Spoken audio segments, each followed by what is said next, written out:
This is Cal, my combat achievement log Snowflake Iron Man.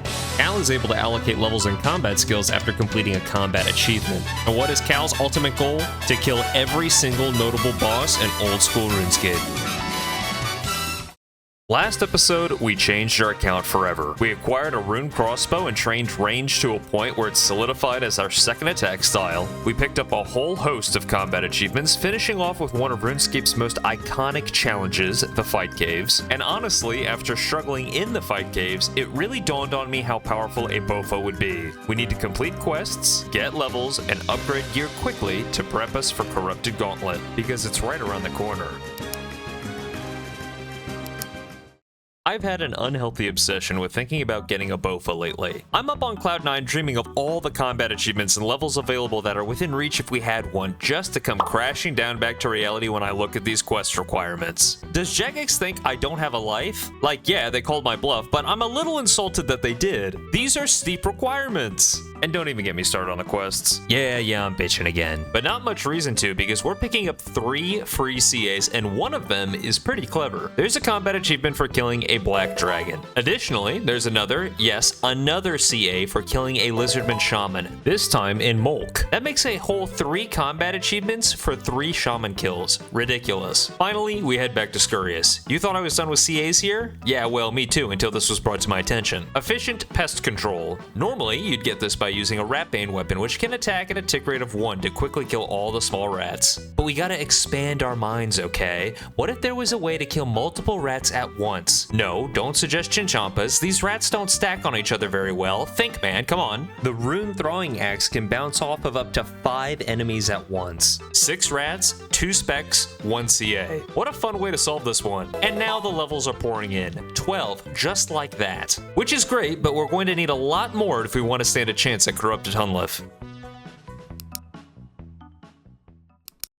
There's an elephant in the room that has not been addressed. Not that one. That thing is hideous. Saren. Saren is the final boss of Song of the Elves, and while this boss fight might not be the most challenging fight, it is a fight of attrition. You typically need either a trident, blood spells, nightshade cheesing, or a lot of luck to defeat this boss with low stats. We can clearly rule out trident and luck. However, when presented with a choice between blood spells and nightshade cheesing, I've decided to go with blood spells. Hear me out. I know that going after ancient magics is going to cost us a lot of melee levels, but that's what we've been stockpiling for. The path to Desert Treasure will be a while, but just be prepared for a barrage of quests that will tank our levels available and grabbing any CAs I can to keep those levels available up. Ancient magics will be invaluable for CAs down the line, so rest assured this is a calculated loss. Case in point, Waterfall quest is needed for Desert Treasure, but look at what this is going to do to our levels available. Speaking of which, I just gotta say, we completed 90% of Waterfall quest way back in episode 1. That's just such a throwback. But it won't make this hurt any less. 25 levels.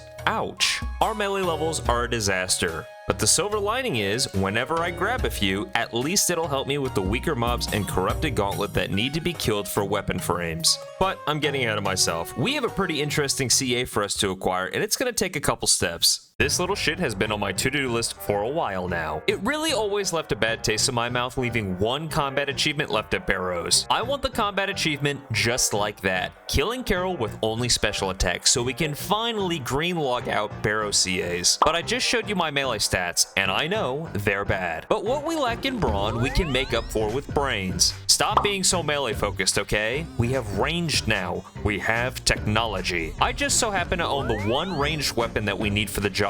Rune throw axes. Let me cook. First off, while we're in Mauritania, let's finish off in search of the Mire Key and in aid of the Mire Key. We lose some levels, but that's okay. It's an old phrase, but it checks out. We're going to need these quests for later. Secondly, rune throw axes aren't exactly the best ranged weapons, and our gear, while stylish, lacks a few accessories. Let's grab a green d'hide shield and some snakeskin boots. That should help with our accuracy. Thirdly, the fight itself. We use lizard kickers as bootleg range potions that we picked up from a pub in Shazian, a Gommel medium hilt as a switch between the d'hide shield for negating the crypt prayer drain effect for when we need to wait for our special attack to regen, and finally, the cherry on top, rune throw axes. Check this out. Rune throw axes take a measly 10% special attack per monster hit. Well, if there's only 1 monster, that's a pretty cheap special attack price per hit if you ask me. Carol's is on a 10-minute despawn timer, so we trade hits using the Rune Throw X special attack until we can grab our CA. This took a couple attempts, and as you can tell, we had some emotional support from the clan. But with them rooting us on, our extra range accuracy we picked up, and a little brute forcing, we were able to kill Carol using only the Rune Throw X special attack within the 10-minute timer, and finally greenlogged the Barrow CAs. This was cooked up by stream, and I was dumbfounded by how good the suggestions in the chat were. I am so happy and honestly stunned that the Barrows brothers have finally been laid to rest.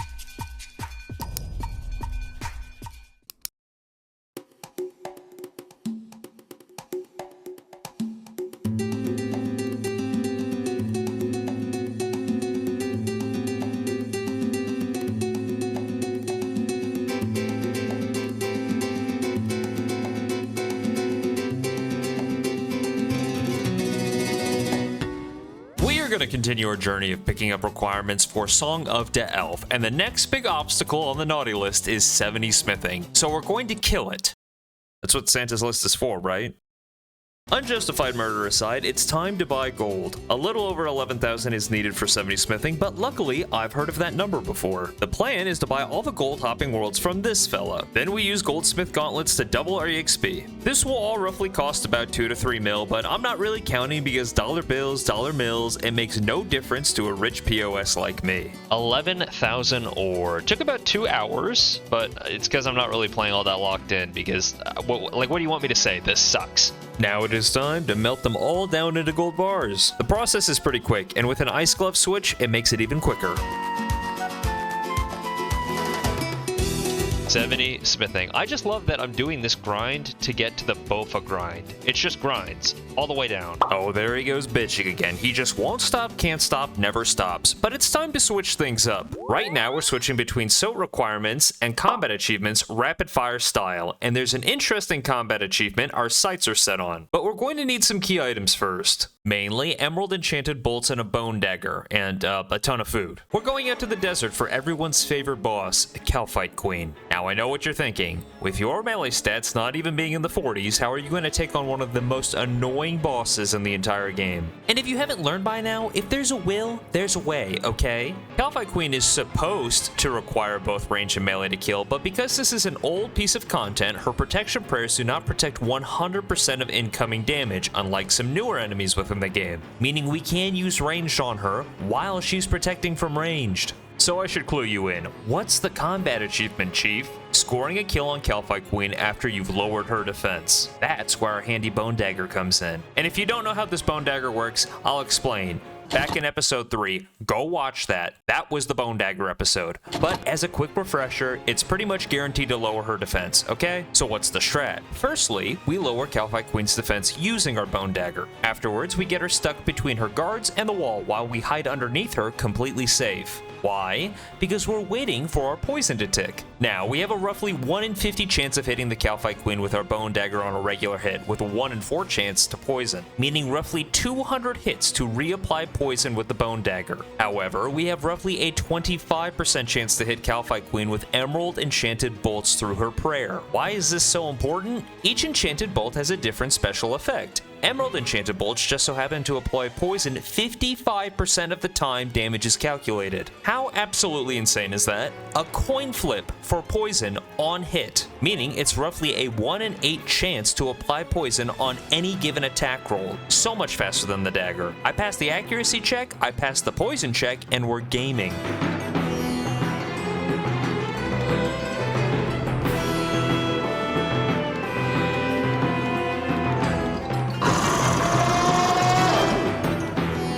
So now that we're done with all that nerd math, yeah, this is the strat, high like a bitch, which oddly enough felt very easy. We hit Calphite Queen every so often to reapply our poison, and finally the queen falls. Now this did take a lot of workshopping that was left out. We tried some poison adamant bolts, ruby bolts enchanted, diamond bolts enchanted, but this ended up being the only way I could pull this off. Our limitations made both myself and stream work on this for a couple hours, and the kill itself took about 40 minutes. But we got there in the end. Also, can't forget, that's another boss off the list. We've got a long way to go. Didn't expect KQ to go this early, but I am glad it's done. Fuck this boss. We need to make a quick trip to Releka. I forgot to pick up a relatively easy combat task there while we were grabbing our 25 Rex KC. It's embarrassing, but I was a little nervous about grabbing the task Death to the Warrior King. See, back when I killed Rex, my HP was low enough to practically get banged out by Dagannoth Prime's max hit. And for the Death to the Warrior King combat achievement, you need to have both Prime and Supreme on you. This should also go without saying, Supreme can also hit pretty high. And as somebody with rune armor and around 70 hit points, my boots were shaken. I know it's hard to believe, but even somebody like me can get scared sometimes. I've already bitched about running to the kings in another video and done my Dagannoth song and dance, so here's the deal. We grab Supreme's aggro when we enter the lair. We make sure Prime doesn't see us. We grab Rex's attention and get his hit points very low. And when we're about one strike away from killing him, we grab Prime's attention and just camp protect for magic. And ta-da, something trivial that I had somehow worked up to be something complicated in my head. I really should have just picked this up earlier. It was 4 free levels waiting for us behind 3 gargantuan lizards, behind an army of mobs, and a hole in the middle of nowhere across an ocean from a place I can't teleport to. On second thought, I understand why this took a backseat.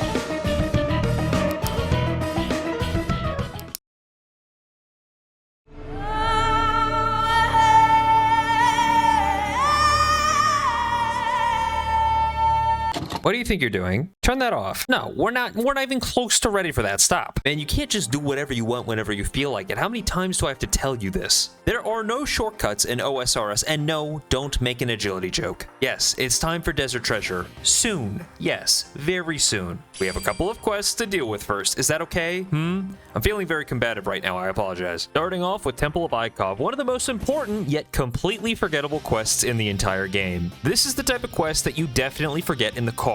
20 limpworts down the drain and one inconsequential decision to join Lucian later, we have gained 10k range GXP and finished one of the 4 quests. Up next is Death Plateau, a quest about how drinking on the job has no real consequences as somebody else, and by somebody else I mean us, will always be around to bail these irresponsible assholes out. We help out Harold with unlocking the armory, we find a hidden path in the mountains, enlist the guy's kid in the army, but what really matters are the climbing boots. Everybody likes the climbing boots. Oh, I should also mention we gained an attack level. I had to plug it off by accident. I'm not perfect, I make mistakes. I know, it's crazy. Up next is Troll Stronghold, which I think is a quest about saving the kid that we enlisted from the previous quest? Like, Jagex realizes that this is a game where they make up the story, correct? They don't have to make us feel like the actions we take are ironic. This is an artistic, decisive choice by them, yes? This very much feels like them trying to tell us that we shot ourselves in the foot, but like, bro, you're holding the gun. You control the narrative. Give me my quest points. We're 3 out of 4. The Tourist Trap.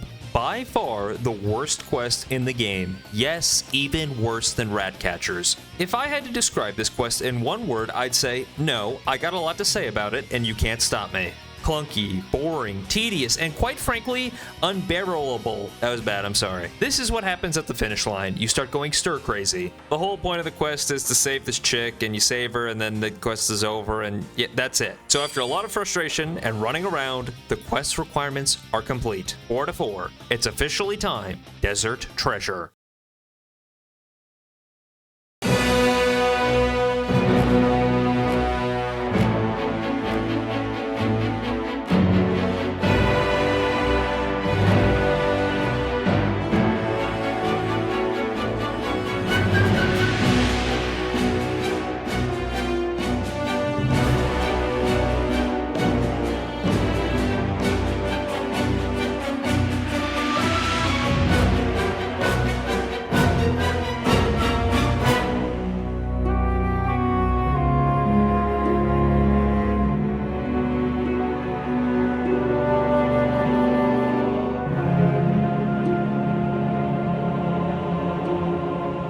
Desert Treasure holds a special place in my heart. I truly believe this quest to be the most iconic member quest. I know for a fact, as a kid growing up, you'd play Castle Wars, Clan Wars, or go to the wilderness, and as soon as you heard this sound, both you and your character froze up. The rewards of this quest shaped a generation of PvP, and after a year of training, I'm here to claim those same spells for my own. Desert Treasure can be split into 6 parts. We start the quest and need to figure out where the diamonds are. To do so, we need to look into mirrors for their locations, so we need to construct the mirrors first. Side note, you can note the mats when making the mirrors. Something I learned from stream, so you can call me Two Trip Dick because I was a fool out here putting extra tracks in the sand. We construct the mirrors and we look into them to find the diamonds. After we've located the diamonds, it's time to go kill their holders. We're starting with Farid. We jump down a well in Polnovich, light 4 different braziers in order to grab a key from a chest, and use it to gain access to Farid. Ice gloves are good in general here, but we're going with the old farcasting method, really trying to get into that ancient spellbook vibe. Farid goes down and we get the smoke diamond. What's next? Damus, specifically killing him.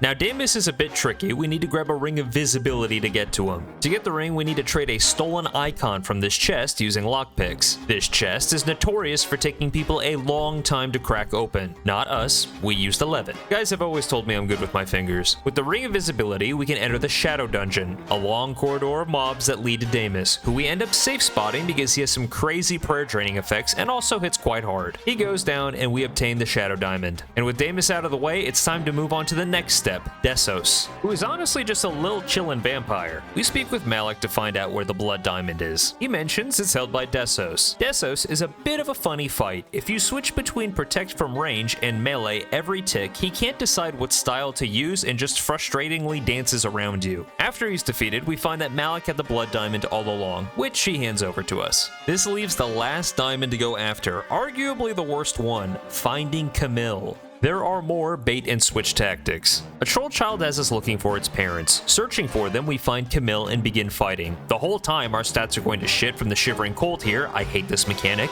Anyway, Camille doesn't have the diamond. Shocker. We free the troll child's parents and find that the child was using us and had the diamond all along. That is all 4 diamonds ready to go. We're able to use each diamond on the corresponding pillar in order to open up the pyramid and finally enter. And honestly, for a finale, I got nothing to report, guys. We didn't even fall one time. I ran through all the corridors, got to the exit, absolutely no problem. I'm theorizing that the mobs and the game probably realized that they were in the presence of greatness and acted accordingly. Desert treasure completed. What an amazing feeling. This is going to be so huge for not just combat achievements, but for Song of the Elves as well. What else is huge is the massive amount of support I've gotten on the streams. Thank you guys. Seriously. Funny I should mention the stream. I'm streaming right now. Come say hi, or else. And saving the best for last, huge thank you to the members who keep the channel going. I really appreciate you fellas. You know who you are. And I super appreciate you for watching. Till next time.